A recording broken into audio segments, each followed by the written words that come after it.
अस्सलाम वालेकुम दोस्तों। आज 4 दिसंबर है 2022। इरफान बाबा मलिक अपने शो, हफ्तेवार शो इरफान बाबा शो लाइव के साथ हाजिर खिदमत है। एपिसोड 6 आपकी खिदमत में पेश करना चाहता हूँ। ये कुछ ख्यालात होते हैं जो मेरे और आपके ज़हन में घूमते हैं, मेरे और आपके ज़हन में जगह बनाते हैं, तो मैं इसका इजहार करना जो है वो मैं ज़रूरी समझता हूँ। और ना ही इसमें मेरे ख्यालात से आपका मुत्तफिक होना जरूरी है और ना मेरा आपके ख्यालात से मुत्तफिक होना जरूरी है। हर शख्स के अपने अपने ख्यालात होते हैं, हर शख्स की अपनी अपनी प्रायोरिटीज होती हैं। दोस्तों, जब हम किसी शख्सियत को का जिक्र करते हैं या उसको पसंद करते हैं ना, तो उसकी तारीफ में हम जमीन आसमान के जो किताबें हैं ना मिला देते हैं। हमें उसमें हर अच्छाई नजर आती है और हम उसकी उसकी तारीफ करते वक्त हम हर हद क्रॉस कर जाते हैं। हमें उस वक्त उसकी बुराइयां भी नजर नहीं आती, उसकी कमजोरियां भी नजर नहीं आती, उसकी खामियां भी नजर नहीं आती। लेकिन जब हम उस किसी की मुखालफत पे उतरते हैं किसी वजह से, जब किसी को कोई हमें हमें समझते हैं कि हमारे मुफाद के खिलाफ काम कर रहा है या हमारे साथ नहीं चल रहा, तो फिर हम उसकी मुखालफत में इस तरह उतरते हैं कि उसको उसकी हर अच्छाई जो है वो भी बुराई बन जाती है और हर बुराई को हम उजागर करने में कोई कसर नहीं छोड़ते।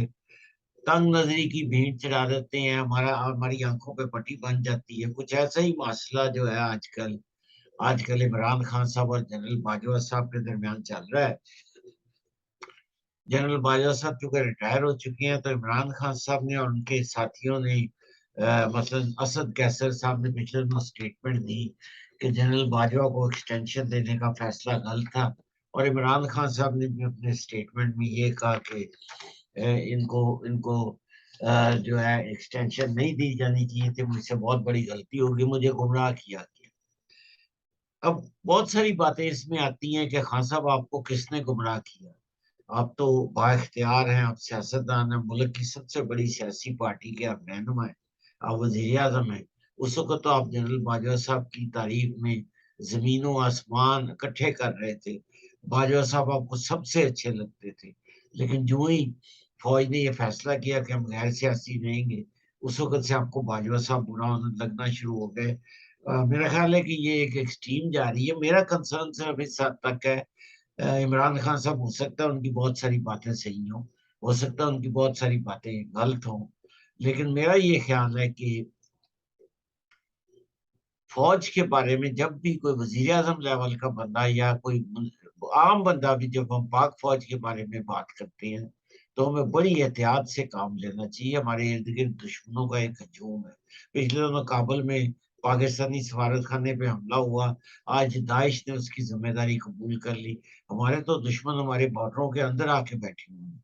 इस वक्त जो सुबह सरहद में एक तशद्दुद की लहर आई हुई है, जो एक एक उसको कहना चाहिए दहशत गर्दी की एक लहर है, जो भत्ता की एक लहर है, भत्ता दिया जा रहा है, हर बंदा भत्ता लेने में शामिल है। तो उसका भी कला कमा करना जरूरी है। मुल्क अजीज को बहुत सारे खतरात हैं और ये पाक फौज ही है जो अपनी जानों के नजराने देकर इस मुल्क को बचा रही है। तो हमें बड़ी एहतियात से खान साहब काम लेना चाहिए। अ, और मुल्क के जो दूसरी बड़ी जमात है नून लीग, उसके भी रहनुमा जो है वो कह रहे हैं कि नए आर्मी चीफ जो जनरल आसिम मुनीर साहब है, उनके आने से मुल्क में एक इस्तेहकाम आएगा। एक जो रिफ्ट कहा जा रहा था कि रिफ्ट अदारों में मौजूद है, वो भी खत्म हो जाएगी और पूरे प्रोफेशनल तरीके से अपना किरदार अदा करेंगे। हम दुआ करते हैं, वतन अजीज के बारे में उनसे दुआएं निकलती हैं, हम दुआ करते हैं कि या अल्लाह ये शहर गुलाब सलामत हम पे आए जो भी साहब। तो मेरा ख्याल के मुताबिक अब ये बहस खत्म होनी चाहिए। और ये जो कहना होता है, बार बार कहना होता है कि अभी ये इमरान खान साहब ने एक और इल्जाम भी लगाया कि जी वो डबल गेम कर रहे थे। उन्होंने दो चौधरी परवेज लाई साहब को और उनके साहबजादे मोहम्मद लाई ने कहा जी हमें तो बाजवा साहब ने कहा कि आप इमरान खान की तरफ चले जाए। इमरान खान साहब कहते हैं कि जनाब उन्होंने ये कहा था कि मेरी तरफ भेजा जरूर था, लेकिन दूसरे जो साहब थे तालिबान उनका इशारा चौधरी शुजात की तरफ था, उनको उन्होंने कहा कि आप जो है ना वो इमरान खान के खिलाफ काम करें। तो इल्जाम दर इल्जाम लग रहे हैं। मेरा ख्याल है इल्जाम तराशी का ये सिलसिला अब खत्म होना चाहिए। बाजवा साहब रिटायर हो चुके हैं, नए जनरल साहब आसिम मुनीर साहब तशरीफ ला चुके हैं। नाज़रीन, एक और चीज की तरफ मैं आपकी तवज्जो दिलवाना चाहता हूँ। आजकल एक मुल्क में एक और बहस छिड़ी हुई है, और ये इमरान खान साहब ने जब अपना ये जो जलसा किया था और उसमें उन्होंने फरमाया था कि मैं हमने असम्बलियाँ पख्तूनख्वा की और पंजाब की असम्बलियाँ तोड़ देंगे। एक बहस चल पड़ी है। दो मुख्तबा नज़र बन गए हैं। एक मुख्तबा नज़र कहता है कि इमरान खान साहब असम्बलियाँ नहीं तोड़ेंगे, वो तोड़ने के उनके लिए बड़ी खतरनाक साबित हो सकती हैं। क्यों खतरनाक साबित हो सकती है मैं अभी बताता हूँ। दूसरा कहते हैं कि जी इमरान खान तो उनके अपनी पर जो इमरान खान के करीबी आदमी जो है उनको कह रहे हैं कि असम्बलियाँ तोड़ दी जाएंगी। इस सिलसिले में इमरान खान की अपनी पार्टी के जो पार्लिमानी पार्टी के जो लोग थे उन्होंने भी तहफ़्फ़ुज़ात का एहसास किया।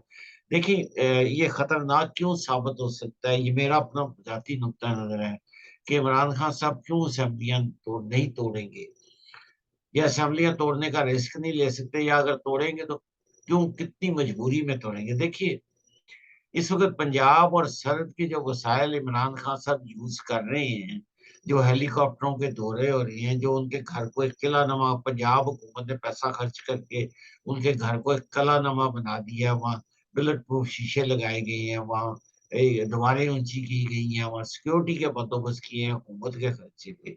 जहाँ पख्तून हुकूमत का हेलीकॉप्टर और वसाइल इस्तेमाल होते हैं। बड़े आसान बात होती है कि हेलीकॉप्टर में बैठ के जलसे में चले जाना और वापस आना। इमरान खान ने आज तक इमरान खान साहब ने अपने फाइनेंशियल उस पे ज्यादा नहीं आने दी। फाइनेंशियल इंटरेस्ट पे उन्होंने कभी ज्यादा नहीं आने दी। क्या वो अफोर्ड कर सकते हैं कि असेंबलियां टूट जाएं, केयर टेकर गवर्नमेंट आ जाए, उनकी ये तमाम वसाइल, उनकी सिक्योरिटी के मसले, उनकी ट्रांसपोर्टेशन के मसले, उनके आने जाने के मसले, क्या बात, इसकी बात की क्या गारंटी होगी कि अभी जिस हुकूमत को कहते हैं 27 किलोमीटर में हुकूमत है, उस हुकूमत में वो 27 किलोमीटर की हुकूमत जब ये असेंबलियां तोड़ देंगे, केयर टेकर गवर्नमेंट आएगी, तो तमाम तर वसाइल जो है वो वफाकी हुकूमत इस्तेमाल नहीं करेगी, गवर्नर आज नहीं लग सकता। इसलिए मेरा ये जाती ख्याल ये है दोस्तों के इमरान खान आखिरी हद तक जाकर असेंबलियां तोड़ेंगे, जिसका वो रिस्क नहीं लेना चाहते। और इस उनकी बातों से भी इसका इजहार बात होता है, उनकी बातों से भी इस बात की झलक मिलती है। इमरान खान साहब फौरी असेंबलियां तोड़ने से पीछे हट गए। उनकी पार्टी के अपने बंदों ने भी तहफ़्फ़ुज़ात का एहसास किया। कुछ ने कहा जी अगर आप असेंबलियां तोड़ेंगे, हल्के की सियासत भी देखें, हुकूमत में होना एक और बात होती है। केयर टेकर गवर्नमेंट जो है वो किस तरह की आएगी, इलेक्शन कमीशन अपॉइंट करेगा या पर शबाज शरीफ मिलकर करेंगे, तो ये बहुत सारे मसाइल हैं। मेरा जाती ये ख्याल है कि इमरान खान साहब असेंबलियां उस आखिरी हद पे जाके तोड़ेंगे। अव्वल तो मेरा ख्याल है कि असेंबलियां तोड़ने का फैसला नहीं करेंगे। असेंबलियां वो तोड़ना अफोर्ड नहीं कर सकते माली हिसाब से भी, वसाइल के साथ जो वसाइल वो इस्तेमाल कर रहे हैं इस वक्त उस हिसाब से भी। तो असेंबलियां नहीं तोड़ेंगे, और असेंबलियां तोड़ने का फैसला उनका जो है तहफ़्फ़ुज़ात का है। अराकीन असेंबली ने, बहुत सारे असेंबली ने कहा कि जी आप हल्का की सियासत भी देखें। अब हुकूमत में होना एक और बात होती है। आप असेंबलियां तोड़ देंगे, हम 3 महीने बाहर रहेंगे, और फिर वसाइल जो है वो केयर टेकर गवर्नमेंट होगी, तमाम पार्टियां यकसा वसाइल इस्तेमाल करेंगी। और ये एक बड़ी एक अजीब बात है कि मैं अब इस बात पे भी तबसरा करना चाहता हूँ कि देखें, आप कुछ भी कह लें, लेकिन इमरान खान साहब इस वक्त भरपूर सियासत का मुजाहरा कर रहे हैं। इस सियासत का मुजाहरा जो है वो नून लीग क्यों नहीं कर रही, वो पीडीएम क्यों नहीं कर रही, वो जेयूआई क्यों नहीं कर रही, वो पीपल्स पार्टी क्यों नहीं कर रही? क्यों ये लोग खामोश बैठे हुए हैं? क्यों ये लोग अपने केस परसू नहीं कर रहे, जो इमरान खान के खिलाफ केस परसू हुए हैं? बहुत सारे केस हैं। इमरान खान इसलिए हमले पे हमला कर रहे हैं ताकि वो देख सकें, वो सोच सकें कि उनके खिलाफ अगर वो केस ना बने या उनकी केयर। लेकिन जब आप असेंबलियां तोड़ देंगे, इस्तीफे दे देंगे, तो मुझे ये समझ नहीं आ रही कि पीपल्स पार्टी, नून लीग और मुस्लिम लीग, ये लोग क्यों एक्टिव नहीं हो रहे पॉलिटिक्स में। ना ये फ्रंटियर में एक्टिव हो रहे हैं, ना ये पंजाब में एक्टिव हो रहे हैं, ना ये सिंध में और बलूचिस्तान के तो खैर सियासत में जाता है। हाल ही में आजाद कश्मीर में इलेक्शन हुए, उसमें मुस्लिम लीग नून ने काबिल फख्र कामयाबी हासिल की, पीपल पार्टी दूसरे नंबर पे आई और इमरान खान साहब जो है वो तीसरे नंबर पे। और इस सिलसिले की मैं आखिरी बात करूंगा कि पंजाब में रस्साकशी जारी है, बड़ी दिलचस्प सिचुएशन है इसमें। चौधरी ज़फ़रुल्लाह साहब भी अपनी चाल चल रहे हैं, जरदारी साहब भी वहाँ तशरीफ रखते हैं, वो भी अपनी चाल चल रहे हैं, और ये तमाम लोग जो है मिलकर अपनी अपनी चालें चल रहे हैं। देखें क्या होता है। चौधरी ज़फ़रुल्लाह साहब ने 15 अरकान असेंबली को मुअत्तल कर रखा है। पिछले 4 महीने से असेंबली का इजलास जारी है, इसलिए तहरीक एतमाद पेश नहीं हो सकती। असेंबलियां तोड़ने के मसले पे भी जो असेंबलियों को गवर्नर राज लगाने के मसले भी नून लीग के लिए बड़ा मुश्किल हो गया है अराकीन पूरे करना, क्योंकि 15 अराकीन मुअत्तल है। ये बहुत बड़ी सियासी चाल है चौधरी परवेज़ साहब की। इसी तरह गवर्नर राज के लिए भी मशवरे जारी हैं। तो पंजाब में बड़ी अजीबोगरीब सिचुएशन है, लेकिन मेरा ख्याल है कि पंजाब हुकूमत जो है वो पंजाब असेंबली तोड़ी नहीं जा सकेगी, और पंजाब असेंबली पे गवर्नर राज होगा। और गवर्नर दोनों पीपल्स पार्टी के हैं। एक पीपल पार्टी का है, एक नून लीग का है, और एक मौलाना फ्रंटियर में फजल रहमान की JUI का गवर्नर है। तो ये बड़ी दिलचस्प सिचुएशन चल रही है दोनों हुकूमतों। दोस्तों आइए अब दूसरे सेगमेंट में चलते हैं और कुछ कनाडा की बात करते हैं। कुछ अपने कनाडा जो हमारा वतन है, जो जिसमें हम आबाद हुए हैं, उसकी बात करते हैं। कैनेडियन इकॉनमी में पिछले एक एक महीने में 10,000, यानी नवंबर में 10,000 जॉब्स का इजाफा किया गया, और 10 जॉब का जो इस 5.1% इस वक्त जॉबलेस रेट है, इसको डाउन किया गया, जो पिछले काफी आगे 6 हो गया था, और 10,000 जॉब नवंबर में क्रिएट की गई। और बैंक ऑफ कनाडा के बारे में ये कहा जाता है कि बैंक ऑफ कनाडा ने पहली बार lost $522 million in this year, making it first loss in the 87-year history. 88 साल की हिस्ट्री में कैनेडियन बैंक ने 552 मिलियन डॉलर का नुकसान उठाया है। ये इकोनॉमी की हाल है कनाडा की। अब ये इकोनॉमी के जो माहिरीन है वही आपको ये बता सकते हैं कि ये नुकसान किस तरह उठाया, ये इंटरेस्ट की मद में उठाया गया, लोन की मद में उठाया गया, या क्या इसका सिलसिला। अच्छा, एक इससे पहले कि मैं आगे चलूं, मैं थोड़ा सा इस एक चीज पे जरा एम्फेसाइज करना चाहता हूँ। जैसे कि आपको मालूम है कि पिछले दिनों इलेक्शन हुए थे, म्यूनिसिपल इलेक्शन भी हुए, और उससे पहले प्रोविंशियल इलेक्शन हुए थे। म्यूनिसिपल इलेक्शन के हवाले से करना चाहूंगा। म्यूनिसिपल इलेक्शन में काउंसलर्स और मेयर मुंतखब हुए, लेकिन इसके साथ साथ क्या कहते हैं उसको, एक होती है सिटीजन्स कमेटी, जो हर लेवल पे होती है। सिटीजन्स कमेटी जो होती है बड़ी इंपॉर्टेंट होती है, सिटी लेवल पे भी होती है, और ये रीजन लेवल पे भी होती है, और ये प्रोविंशियल लेवल पर, फेडरल लेवल पे भी होती है। अभी मैं सिर्फ बात करना चाहूंगा सिटी लेवल। आप मिसिसागा में रहते हैं, आप टोरंटो में रहते हैं, आप वॉन में रहते हैं, आप मिल्टन में रहते हैं। आजकल सिटीजन मेंबर्स की मुख्तलिफ कमेटियों में सिटीजन मेंबर्स की अपॉइंटमेंट का सिलसिला जारी है। मेरी आपसे दरख्वास्त है कि ये लॉबिंग करने के लिए बहुत जरूरी है पाकिस्तानी कम्युनिटी की, कि आप इन सिटीजन कम्युनिटीज में जाएं। इन सिटीजन कम्युनिटीज में सालें, जिस शहर में आप रहते हैं उस शहर की सिटी ऑफ, फर्ज करें मैं मिसिसागा में रहता हूँ, सिटी ऑफ मिसिसागा की वेबसाइट पे जाके city appointment of citizen committees दबाएं, और वहाँ अप्लाई करें। बहुत सारी कमेटीज होती हैं, आप अपनी कमेटी सिलेक्ट करें जिस फील्ड में आपका इंटरेस्ट है, या जिस फील्ड में आप काम कर चुके हैं, उस फील्ड में आप जाके सिटीजन कमेटीज में शामिल हो। ये बहुत जरूरी है। दोस्तों आपको मालूम है कि मेरा नाम इरफान बाबा मलिक है, मैं ब्रोकर हूँ डीमैक्स गोल्ड में, और मुझे एक क्वेश्चन के दोस्त ने, शबीर साहब ने क्वेश्चन भेजा है कि प्री अप्रूवल क्या होती है मॉर्गेज की। एक रियल स्टेट ब्रोकर के तौर पे मैं इसका जवाब देता हूँ।